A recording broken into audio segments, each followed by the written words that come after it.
Hello, Ray Phoenix here. Welcome to Let's Play Star Wars Battlefront Part 4. So this time around we're going to Renvar, the icy planet that's very, icy. It has citadels and it has like chasms and all sorts of bizarre stuff.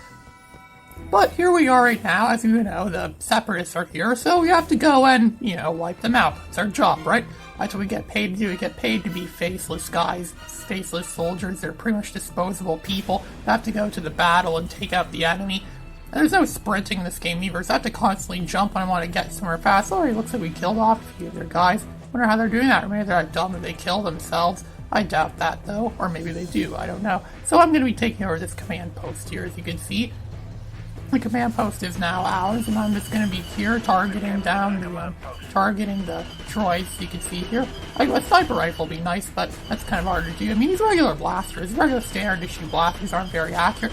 They're just like Stormtrooper blasters, if you may have noticed. Stormtroopers miss a lot in Star Wars for that very reason. The blasters are not very accurate, and they have poor vision too of those helmets. I think the same can be said for those clone troopers. Their vision isn't really good, and they have, their blasters aren't very good either, so it kind of makes sense that they would, they'd miss a lot. But then again, even the Rebel troopers have poor accuracy of their blasters and battle droids. That's how those blasters are in these Star Wars games. They're really, again, the accuracy is really, not very good.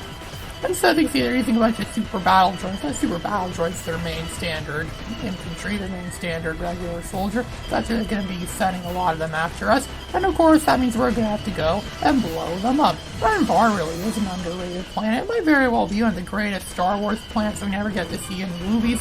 Sure, it's icy and frigid, but there could be a lot of mystery here. There could be a lot of lore here. There's that word again, lore. Then there could be a lot of that hiding in this frigid place, this large, barren, frigid, icy world, yet somehow it's still habitable, which is pretty nice. I mean, most planets in Star Wars seem to be habitable, unlike most planets in real life. Pretty much all planets in real life are not really that habitable. But in Star Wars, everything seems to be habitable. That's probably adds to the unrealism of Star Wars. I mentioned before how unrealistic Star Wars is. How they just fly from one end of the galaxy to another in a very short amount of time, a very quick, short amount of time. Where it's like where they just go from one end to the other, and they never seem to have to worry about stuff. They never seem to worry about fuel or running out of things. Although in the new movies they do stuff like that, but that's because the new movies are more Star Trek-like than actually them being Star Wars. That's Star Trek's job to be more realistic. It's not Star Wars' job. Star Wars is supposed to be like all fantasy action. I don't think Star Wars is way better than Lord of the Rings. Lord of the Rings was popular around this time, too. Those movies were coming out, and they're like the biggest blockbusters. Heck, Star Wars Episode 2 was the first Star Wars movie that didn't get #1 spot at the box office. It lost to Lord of the Rings, The Two Towers, and Spider-Man, which I actually think it kind of deserved that. It didn't deserve to lose to Lord of the Rings. I don't really like Lord of the Rings that much. But I do see that Spider-Man, the 2002 Spider-Man movie, was by far the much better movie at the time, so I could definitely see why that won over Star Wars Episode 2. And Star Wars Episode 2 was a really, overly hyped movie, but despite that, it didn't get the same level of the same level of promotion that the first prequel got. When Star Wars Episode 1 came out, it was like one of the most promoted movies ever. They had Pepsi cans with all the characters on them. They had, what else did they have? They had, fast food promotions. KFC, Taco Bell, and Pizza Hut really promoted the crap out of that movie. It was everywhere. They were promoting that movie everywhere. But for some reason they didn't really do it with Star Wars Episode 2. They didn't really promote it everywhere. Yet oddly enough, Star Wars Episode 1 didn't have a serial, but Star Wars Episode 2 did, despite not being promoted as much. They figured, well, why promote it as much? It's Star Wars. Everyone knows what Star Wars is. You don't need to promote the crap out of Star Wars. We all know it is. You make a movie called Star Wars, it's guaranteed to be a major hit at the box office. Regardless if the movie sucks or not, it's still going to be a big major hit. So what's the point of overly promoting something it's going to be a hit regardless? It's also too because typically speaking, from what I've read, the first parts of the trilogies, the first parts of the trilogies always sell the most amount of merchandise. They really want to get people hyped for a new series. By the time the next two movies come out, people aren't so much as hyped by the other two because people know what to expect the second time around. That's how it always seems to be in the Star Wars trilogies begin. The first part always seems to be hyped the most, and the next two parts, not so much. It was even like that too with the new trilogy that Disney made. I remember Star Wars Episode 7 got hyped a lot, and yet the other two sequels, not so much. Yeah, that seems to be a common trend. But we all know that thirds and trilogies are never usually the best. And thirds are supposed to be the darkest, but seconds are supposed to be the darkest in trilogies. But of course, Star Wars Episode 2 kind of changed. I kind of went against that because Star Wars Episode 2 is kind of somewhat dark, but it's not the darkest Star Wars movie ever. Star Wars Episode 3 is the darkest Star Wars movie. That movie really destroyed how I thought of Star Wars, as I mentioned before. I never really thought of Star Wars as being such a graphic, gory, or somewhat violent franchise. It even almost crossed over into R-rated territory almost. They had to censor a few things in that movie because it was rated R. Like, I remember in the book, I read the novel of Star Wars Episode 3, Revenge of the Sith. In the novel, Kit Fisto got his frickin' head cut off in the fight, and after his head got cut off, his head was still smiling, and Anakin walks in and he sees a smiling head of Kit Fisto. He's just there happily smiling, even though he just got decapitated. He just got his head cut off, and yet he's still smiling. What a Chad. What a buff guy. What a hero. He's really getting his head cut off like a man. And yet there was this whole Kit Fisto conspiracy that someone started where Kit Fisto survived Episode 3, and then he found a way to get to Earth, and then he told George Lucas about what was going on in his galaxy, but George Lucas didn't really think any of that was profitable. At least at the time he didn't, so instead he made some movies to be set afterwards that he thought people would like more, hence we got the original trilogy. But years later, when the original trilogy was exhausted and he needed new movies, then he took what Kit Fisto told him and thought maybe now's a good time to make that into a movie. And there we go. Maybe Star Wars is based on a true story after all. It just happens a long time ago in a galaxy far, far away. Which is another galaxy. You've been to other galaxies before? I sure as hell haven't been to any of these other galaxies before. I don't think we ever will. We probably never will in our lifetimes achieve. I don't even think we'd walk on Mars in my lifetime. I mean, I know Gene Cernan thought people would walk on Mars in his lifetime, but no, he died 5 years ago, and people still haven't walked on Mars yet.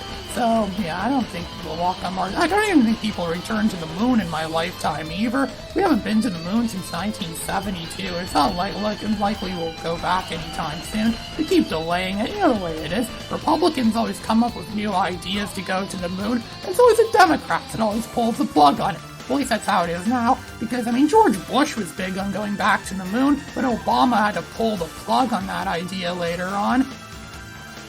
I wish we could still go to the moon. I mean, who doesn't want to go to the moon, right? Isn't such a cool, mysterious place that is the moon? And now that we won Renvar back from the Separatists, we are now heading back to Kashyyyk.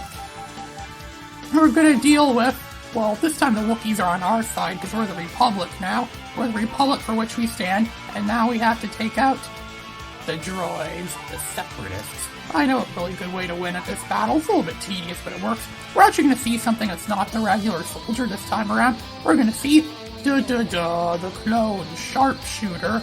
I'm a sharpshooter. I have a sniper rifle. I'm like the American sniper. Well, in this case, I'm the Republic sniper because I'm from the Republic, and I'm not the American sniper this time around. I'm pretty much like what the American sniper is, where I pretty much snipe off or pick off the droids. Be careful, don't stay in the same spot too long if you're going to be a sniper. If you stay in the same spot too long, you're going to get picked off eventually. I learned that from reading a book that was set in World War I. It was called 3-Day Road. It's about these indigenous people have to fight in World War I. It was a pretty good book.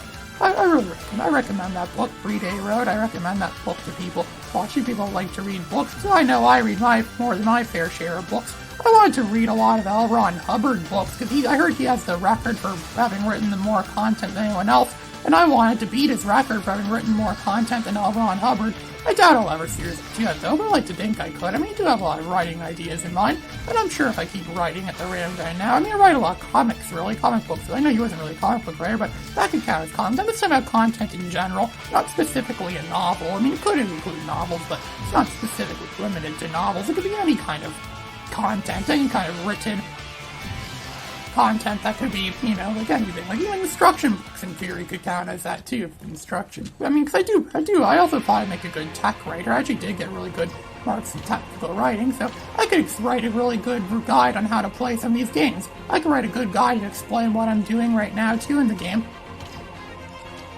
I'm using my sniper rifle, and I'm going after these droids. I'm going to be blasting them out of existence. Blast, blast, blast, blast. He's giving me...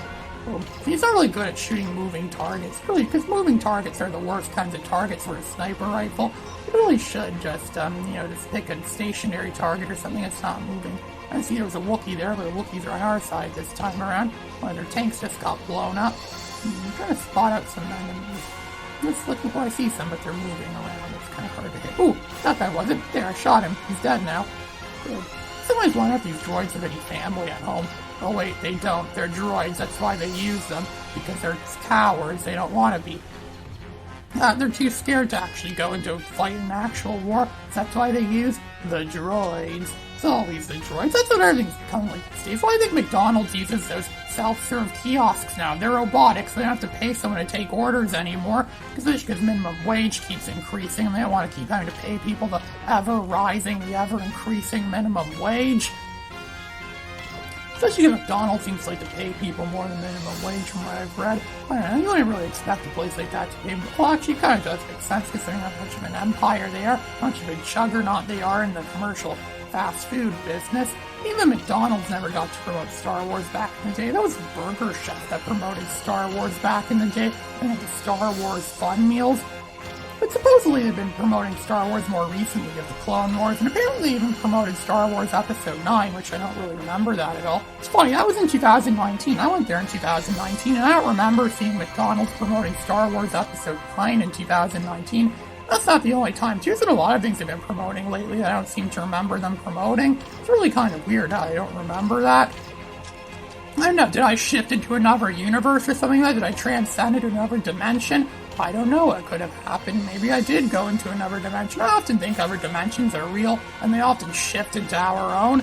You know, I'm a strong believer in that. Why didn't I put so much stuff like that in my writing works? It's obvious I believe in stuff like that, and there's something that could be happening right now when we don't even realize it. That's kind of how the Mandela effect happens too, where we don't even realize that our history is being rewritten, our history is being changed, and we have no idea that any of it's actually going on. It's like some strange, enigmatic force. And of course, the sniper rifle doesn't really do well. Okay, when it's still in the... Okay, well, let's get the shield. When the droidic's shield is up, the sniper rifle doesn't do very much against it. As of right now, the only Star Wars book I ever read that was a novelization was the Revenge of the Sith novelization. Mostly because I heard it was, really good. But really, 80% of the book is talking about Anakin's backstory, the events that lead to him turning to the dark side. And the last 20% is Obi-Wan kills Grievous, Anakin turns to the dark side, kills all the Jedi, and Luke and Leia are born. Yep, that's what happens all in the last 20% of the book. That's how imbalanced the book is. Balance of books, balance of budget. Yeah, that's something they weren't really. I don't know. Then again, I wasn't really too fond of the movie. I think they could have done a better job. That Revenge of the Sith. People say it's like one of the best prequels there is. I think the movie's kind of overrated. Actually, it's not necessarily a bad movie, but I've learned to appreciate it more in recent years. But I still don't think it's necessarily the best. And this level kind of is a preview of Revenge of the Sith, just because we're actually going to be going to this place in Revenge of the Sith, the movie. There's going to be a big battle here, because it's kind of like foreshadowing to that battle. The Clone Wars ends shortly after this battle too, so yeah, it's kind of like a preview. It's like a short preview of the upcoming Star Wars movie in this game, which wouldn't really matter much now, because that movie came out such a long time ago that. It's such a long time ago. That's kind of like, well, it's not really relevant now, but at the time it was a really big deal. I remember Revenge of the Sith was the most promoted movie ever at the time. The reason why it was the most promoted movie ever at the time, because it was the final conclusion of the Star Wars saga, pretty much. It's the last time, everyone thought we'd see the Star Wars saga. We will finally find out how Anakin Skywalker ended up in that black suit that he always wears, that iconic suit. It was going to be when we finally see, the truth would finally be revealed. It was a moment of truth. And boy, people were disappointed with that. I know Patrice O'Neal didn't like Revenge of the Sith that much. He claims it went against what Darth Vader stood for, or what Darth Vader really meant.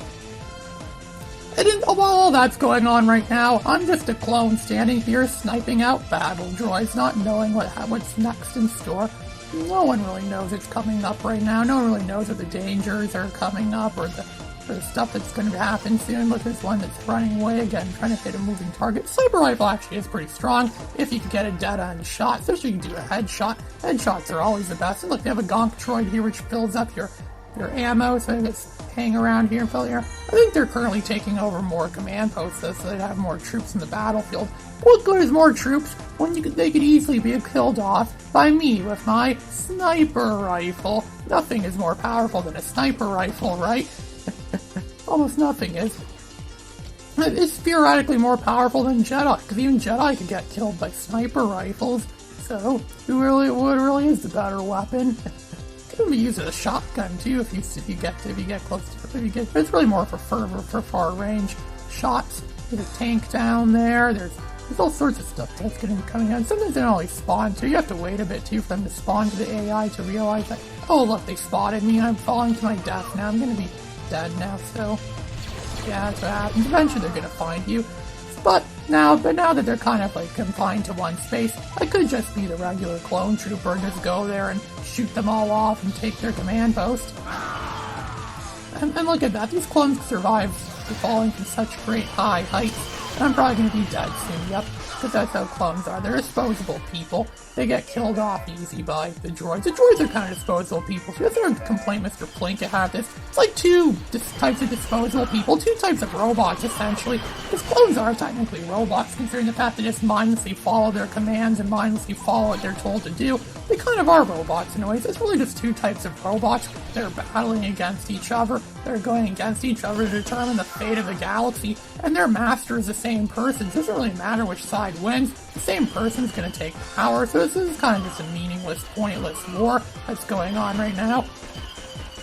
But however, no one really knows at the time. No one knows the full truths of war when they're going on. That was even the case in World War II. Not everyone really understood the full consequences of what was going on as it was happening. Just until years later as we discovered the full consequences of World War II and other significant wars in history. But for now, this is the only real war we have. It's just this war on the PS2. You know, kids always say, like, oh, we want the new stuff on the new systems. But really, this stuff is probably just as good. This is what I always play. I always play the classics. I don't even play really new games anymore. I don't own any new next-gen systems. I mostly just play the classics. Like this game on the PS2. I still have my PS2, my fat PS2 that I got at Salvation Army for its store in 2017, and I still have this copy, which I also got in 2017, that I bought at a local store. I bought the Star Wars Battlefront. It was really good. The reason why I bought this original Battlefront is I really like Battlefront 2, but for some reason my fat PS2 doesn't play Star Wars Battlefront 2, which I still never figured out why that was. And I made a video of that, like 3 years ago. I made a video of that, hoping someone would know, because no one else made a video about that specific thing. And since then, no one ever really told me the real reason why. I still don't know why my fat PS2 doesn't want to play. It's not just my fat PS2. There are fat PS2s. I tried another fat PS2, and that doesn't seem to work in fat PS2s, but the original Star Wars Battlefront does. I also tried getting an ISO image of Star Wars Battlefront 2, but it worked like crap on my PCSX2 emulator. I'm using a slightly better version of PCSX2 right now, since I had to get rid of that old one because when my Alienware died. But now that I have a newer, better computer with a newer, better emulator, possibly I might be able to find a better version of. Well, it's possible that might be better at playing Star Wars Battlefront 2 for PS2. I wanted to get another ISO image of that game too, but I might try it out. And if best comes to best, maybe I'll do an LP of Star Wars Battlefront 2. I kind of wanted the PC version a little bit more. That's because the PC version has mods and things. And this really large battle mode. You have like a really large epic battle where it's like hundreds of troops all at once going against each other. It's really epic. They couldn't do it on the game systems due to the limitations of gaming systems. That goes beyond what PS2 is capable and Xbox are capable. That's also too why I thought Rayman Arena. I know Rayman Arena on the GameCube is the superior version of Rayman Arena, no doubt.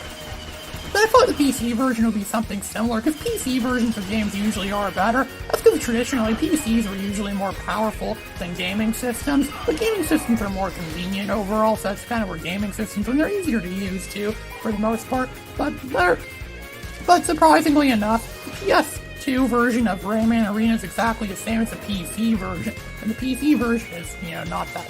It's apparently not as great as the GameCube version. The GameCube versions, the Xbox versions are the best versions. I actually did get an ISO image of Rayman Arena for GameCube. It did play somewhat fine, but it did crash at a certain point and didn't run past that certain point. I don't know, so I'll have to look for another ISO image of that for now. I just downloaded a lot of GameCube games the other day, but I haven't really played them yet because I don't really have time to play them because I'm still very busy with stuff and and I have a lot of work to do with things like making these videos that I'm making right now. I'm still really clogged up, really choked up with a lot of stuff, but I still have a long list of videos I want to make in this really big YouTube comeback I'm on. This is part of this YouTube comeback. We're making an LP of this game, and then I was going to do an LP of Batman Returns on the SNES, and then I was going to maybe make some other gaming videos where I just play games. It's not full Let's Plays, but just videos where I play games and comment on them. We all like seeing that, right? It's just the simple stuff. And yes, I definitely have a lot of plans for more of that.